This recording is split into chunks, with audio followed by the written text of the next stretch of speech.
올리고 당당해지자. 안녕하세요. 올리고당TV의 성형외과 전문의 박수연 원장입니다.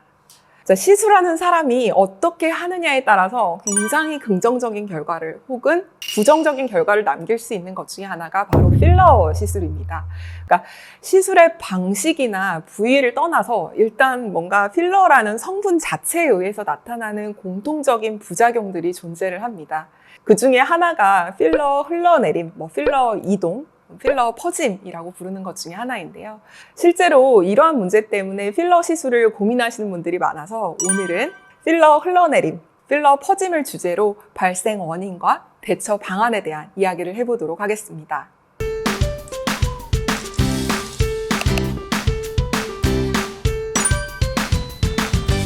일단 필러가 흘러내리는 현상은 점착력과 관련이 있습니다. 그러니까 어떤 원장님들 보시면 절대 흘러내릴 수 없다라고 얘기를 하지만 사실 절대 흘러내리지 않는 것은 아니고요.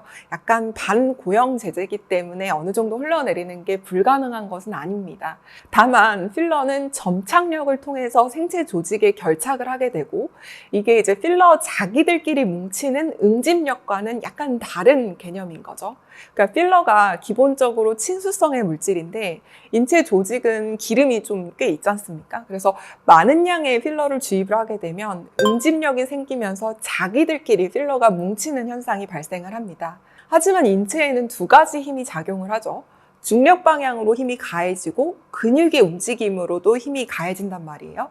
그래서 점착력이 약할 경우에 필러가 중력에 따라서 아래로 흐르거나 혹은 근육의 움직임에 따라서 이동하는 현상이 당연히 발생할 수 있습니다. 그러니까 히알루론산은 생체 조직에 결합을 해서 결착을 하는 성질은 조금 약합니다. 그래서 과도한 양의 히알루론산 필러를 주입을 하게 되면 점착력이 취약한 부분에서는 약간 흐르거나 퍼지는 현상이 발생을 할 수가 있습니다. 예를 들면 이마를 볼게요.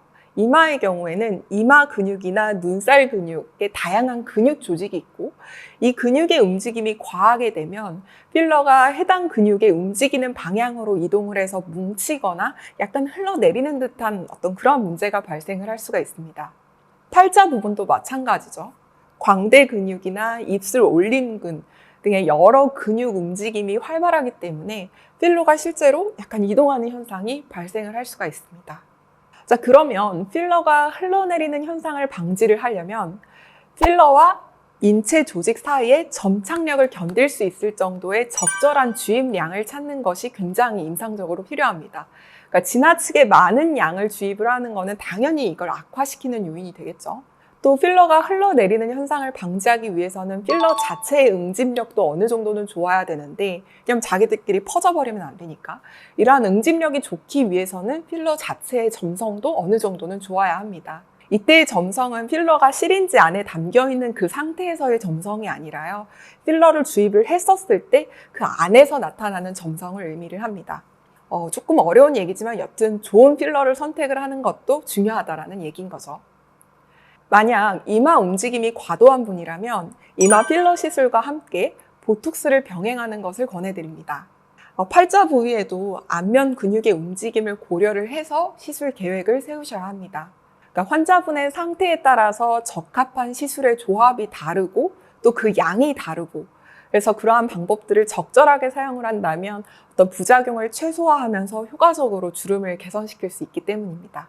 이미 필러가 흘러내리거나 퍼진 현상이 발생을 했다면 상태에 따라서 필러를 녹이는 주사를 통해서 주입한 필러를 제거를 해준다거나 혹은 시술 직후부터 퍼져 있다면 약간의 몰딩을 통해서 개선을 해볼 수가 있겠습니다.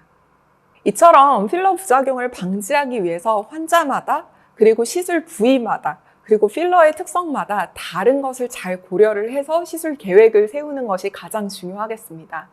제가 필러 시술과 관련해서 발표를 좀 많이 하는데 그 발표를 할 때마다 늘 언급하는 것 중에 하나가 과교정을 피하라는 이야기를 굉장히 강조를 합니다. 그러니까 실제로 고용량 시술이 필요한 환자도 있습니다. 근데 그런 환자여도 한 번에 시술하는 것이 아니라 리터치를 고려를 해서 두세 번에 나누어서 시술하는 것이 좋습니다. 그 이유에 대해서는 제가 이제까지 설명을 한 것이고요.